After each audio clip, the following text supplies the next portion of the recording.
കേശവ, ഇവനാണോ നമുക്ക് സമാനം? ഇവന്റെ പ്രഹരത്താൽ നമ്മുടെ രഥം 2 അടി പിറകോട്ട് നീങ്ങിയെങ്കിൽ നമ്മുടെ അസ്ത്രത്താൽ അവന്റെ രഥം 10 അടി പിറകോട്ട് നീങ്ങി. ഹേ ധനഞ്ജയ, നിന്റെ രഥം അഗ്നിദേവന്റെ വരം, കാവലാൾ ധ്വജസ്ഥിതനായ ആഞ്ജൻ, തേരാളിയായി ത്രിലോകനാഥനായ നാം. എന്നിട്ടും രഥം 2 അടി പിറകോട്ട് നീങ്ങിയെങ്കിൽ ആലോചിക്കൂ അർജുന, അവനൊരു സാധാരണ യോദ്ധാവല്ല.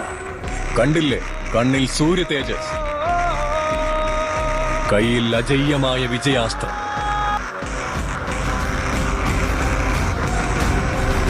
അവന്റെ നാമം വിസ്മരിക്കപ്പെടാത്ത ചരിത്രമാണ്.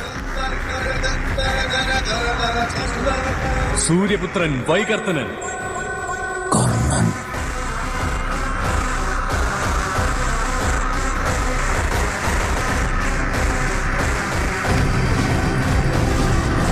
അശ്വത്ഥാമ